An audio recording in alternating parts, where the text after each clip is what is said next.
Pemirsa, seorang dokter gadungan di Bantul, Yogyakarta menipu korbannya hingga 500 juta rupiah. Pelaku menyebut korban positif HIV dan harus menjalani terapi di kliniknya.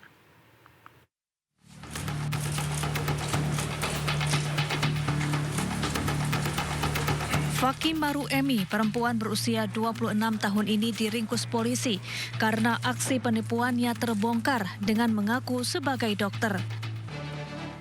Pelaku yang merupakan lulusan SMA ini membuka klinik di sebuah rumah kontrakan. Kemudian datanglah korban yang membawa anaknya untuk berobat.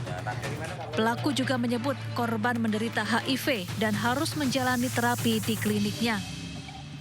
Pelaku beberapa kali meminta uang layanan medis kepada korban. Demi bisa sembuh, korban rela mengeluarkan uang hingga mencapai total 500 juta rupiah. Korban yang curiga lalu mengecek profil dan rekam jejak korban. Korban juga memeriksakan kondisinya ke rumah sakit dan hasilnya negatif HIV.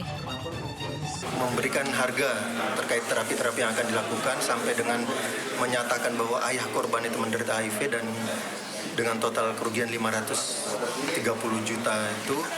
Kemudian saat orang tua mengecek ke Sarjito bahwa tersangka yang mengaku dokter ini tidak terdaftar sebagai dokter di Sarjito dan menanyakan lagi di PKU Gamping terkait pemeriksaan darah yang hasilnya positif ternyata negatif HIV. Nah, dari keterangan tersebut dan informasi tersebut, korban datang ke Polres Bantul untuk dilakukan penyelidikan. Dokter gadungan ini kini ditahan untuk diperiksa lebih lanjut.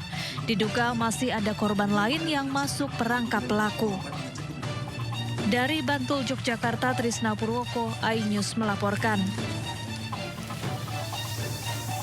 Pemirsa, anggota Badan Intelijen Negara Gadungan di Cianjur, Jawa Barat ditangkap polisi karena melakukan pencurian. Modusnya, pelaku menipu seorang wanita dan membawa kabur barang berharga korban.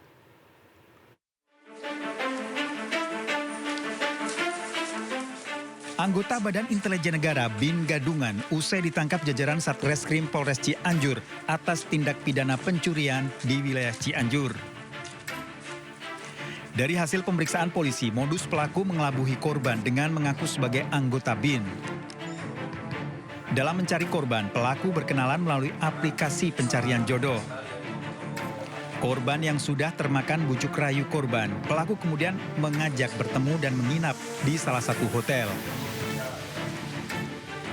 Dari kedua pelaku kemudian melancarkan aksinya dengan membangunkan korban yang tengah tertidur agar segera mandi dengan modus bahwa anaknya akan datang ke kamar hotel. Namun saat korban keluar dari kamar mandi, pelaku sudah tidak ada, bahkan barang berharga milik korban sudah hilang di bawah pelaku. Petugas mendapati pelaku sedang berada di rumah mertuanya di Cianjur. Setelah itu langsung dilakukan pengamanan di Polres Cianjur. Untuk modus operandi, tersangka MA mengaku sebagai Badan Intelijen Negara. Polisi menyita cincin, gelang, handphone, atribut BIN, kaos, dan pistol korek api. Tersangka terancam hukuman 5 tahun penjara. Dari Cianjur, Jawa Barat, Muhammad Andi Ihsan, iNews melaporkan. Kita ke informasi lain, pemirsa. Berbagai kegiatan diselenggarakan jelang hari ulang tahun ke-80 TNI yang jatuh pada 5 Oktober nanti. Di antaranya adalah pameran Alutsista dan Panglimaran 2025. Pagi tadi, Panglima TNI Jenderal Agus Subianto membuka Panglimaran 2025 di Silang Barat Daya, Monas, Jakarta. Event olahraga ini diikuti lebih dari 8.000 peserta yang terdiri dari para anggota TNI, Polri, dan masyarakat umum. Selain Panglimaran 2025, rangkaian peringatan Hari Ulang Tahun ke-80 TNI juga dimeriahkan oleh pameran Alutsista TNI Fair 2025 yang digelar sejak kemarin. Sementara puncak peringatan HUT ke-80 TNI akan digelar pada 5 Oktober mendatang. Driver ojek online yang telah mengikuti Videotron. Sementara itu, ribuan warga tampak antusias melihat langsung alat utama sistem persenjataan atau alutsista yang dimiliki TNI dari 3 matra. Rangkaian acara TNI Fair tersaji bagi warga, mulai dari pameran alutsista dari TNI Angkatan Darat, TNI Angkatan Laut, dan TNI Angkatan Udara, serta pesta rakyat. Masyarakat memanfaatkan momen ini untuk mencoba menaiki alutsista TNI atau hanya sekedar bersuap foto. Pesta Rakyat TNI Fair juga menyuguhkan pembagian sembako dan makanan gratis bagi para pengunjung. Kegiatan di Monas yang pertama itu pameran alutsista. Jadi kita dikeluarkan alutsista yang terbaru yang bisa dilihat oleh masyarakat. Kemudian dalam kegiatan itu juga tadi ada kegiatan lari 10K, 5K, dan alhamdulillah antusias masyarakat yang ikut kegiatan lari juga banyak. Kemudian juga selain itu kita melakukan kegiatan bakti kesehatan yang dilakukan secara serentak di seluruh wilayah Indonesia. Oktober surprise lah dilihat. Kita akan tampilkan seluruh kegiatan yang dimiliki oleh prajurit, kemampuannya, dan alutsista terbaru yang dibeli oleh Bapak Presiden. Mogok di tengah rel, sebuah mobil yang ditumpangi pasangan suami istri ditabrak kereta di perlintasan kereta api tanpa palang pintu di Kabupaten Indramayu, Jawa Barat. Akibatnya sebuah mobil terseret hingga 15 meter. Warga berupaya mengevakuasi sebuah mobil yang terbalik usai dihantam kereta api di perlintasan tanpa palang pintu di Desa Darmin, Indramayu, Jawa Barat. Mobil sempat terseret 15 meter setelah ditabrak kereta Bangunkarta, jurusan Jakarta Jombang. Pasangan suami istri yang berada di dalam mobil terluka parah. Kecelakaan terjadi saat mobil melaju dari arah Babadan menuju Pantura Kertasemaya. Mengalami mati mesin saat melintasi rel kereta tanpa palang pintu. Warga yang menjaga palang pintu sempat mengingatkan agar mobil segera berjalan, namun gagal.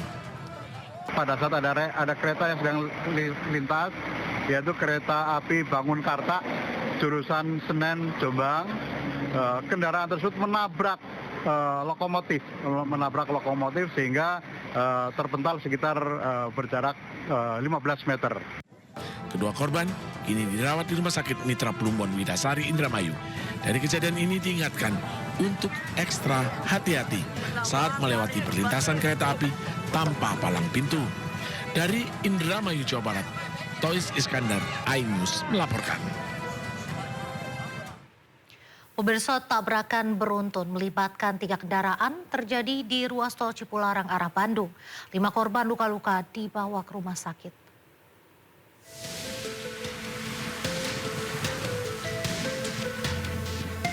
Kecelakaan beruntun antara bus Prima Jasa, bus pariwisata yang membawa rombongan ibu-ibu yang akan melakukan ziarah ke Bandung, dan juga kendaraan derek milik Jasa Marga terjadi di kilometer 99 Tol Cipularang, wilayah Darangdang, Purwakarta.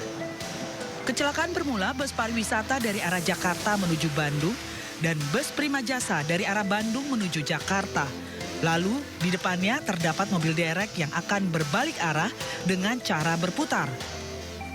Bus Prima Jasa yang dalam kecepatan tinggi diduga tidak bisa mengerem dan langsung menghantam mobil derek. Lalu hampir bersamaan muncul bus pariwisata sehingga kendaraan derek yang sedang berbalik arah tersebut menabrak bus pariwisata tersebut. Posisi bus pariwisata RMJ posisi dari Jakarta arah ke Bandung, KM 99. Nah, ternyata dari Prima Jasa arah lawan dari Bandung ke Jakarta.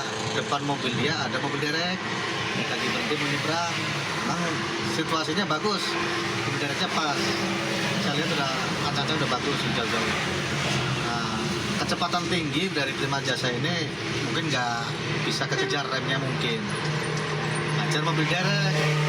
Pas saya lagi lewat di jalur 2 kecepatan 80, mobil derek itu ngantam mobil saya. Itu Jasa Marga mau nyebrang derek.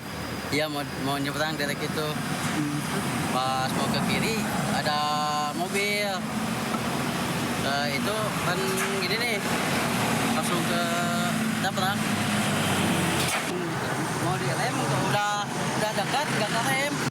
Tidak ada korban jiwa dalam kecelakaan beruntun ini. Pengemudi derek Jasa Marga mengalami luka berat dan 4 penumpang bus pariwisata dievakuasi ke rumah sakit di Padalarang, Bandung Barat.